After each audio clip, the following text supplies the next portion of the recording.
Ang lugar na pinagsasambahan. 12 kabanata. Ito ang mga utos sa tuntunin na dapat ninyong sundin ng mabuti, habang nabubuhay kayo rito sa lupaing ibinibigay sa inyo ng Panginoon, ang Diyos ng inyong mga ninuno. Kapag pinalayas na ninyo ang mga taong naninirahan doon, gibain ninyo ang lahat ng lugar na pinagsasambahan nila sa kanilang mga Diyos-Diyosan, sa matataas na mga bundok, sa mga kaburulan, at sa ilalim ng bawat malalagong punong kahoy. Gibain din ninyo ang kanilang mga altar, durugin ang mga alaalang bato nila, sunugin ang kanilang mga posteng simbolo ng Diyos ang si Asyera, at durugin ang imahe ng kanilang mga Diyos, para hindi na ito alalahanin pa sa mga lugar na iyon.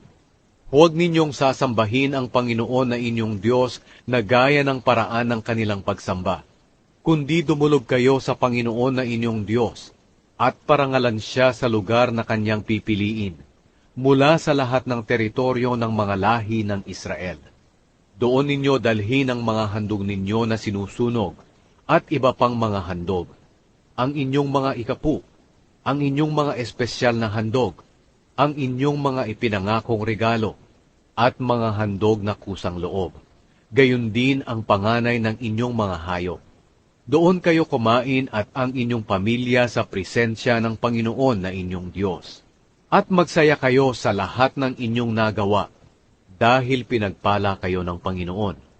Kapag dumating na kayo sa lugar na kung saan makapagpapahinga na kayo, ang lugar na ibinibigay ng Panginoon na inyong Diyos bilang inyong mana, huwag na ninyong gawin ang ginagawa natin ngayon, na kahit saan lang tayo naghahandog.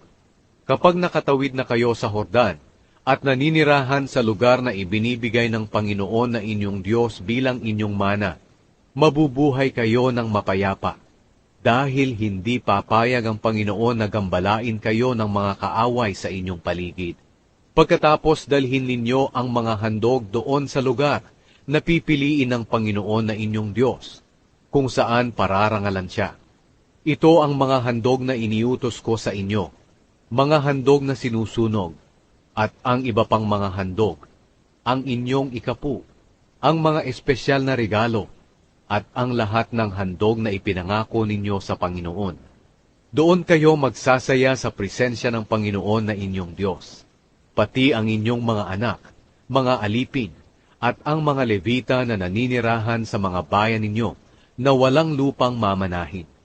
Huwag ninyong ihandog ang inyong mga handog na sinusunog sa kahit saang lugar lang na gustuhin ninyo, kundi ihandog ninyo ito sa lugar ng lahi na pipiliin ng Panginoon, at doon ninyo gawin ang lahat ng iniutos ko sa inyo.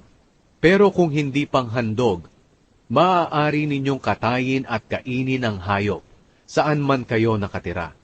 Magpakasawa kayong kumain ng karne nito, kagaya ng pagkain ninyo ng usa, at ng gasela, ayon sa pagpapalang ibinibigay sa inyo ng Panginoon na inyong Diyos. Ang bawat tao ay makakakain nito, itinuturing man siyang malinis o marumi. Pero huwag ninyong kakainin ang dugo, ibuhos ninyo ito sa lupa kagaya ng tubig. Huwag din ninyong kainin o inumin ang mga sumusunod, ang ikapu ng inyong mga trigo, bagong katas ng ubas at langis, ang panganay na anak ng inyong mga hayop, ang anumang ipinangako ninyong handog at espesyal na mga regalo, at handog na kusang loob.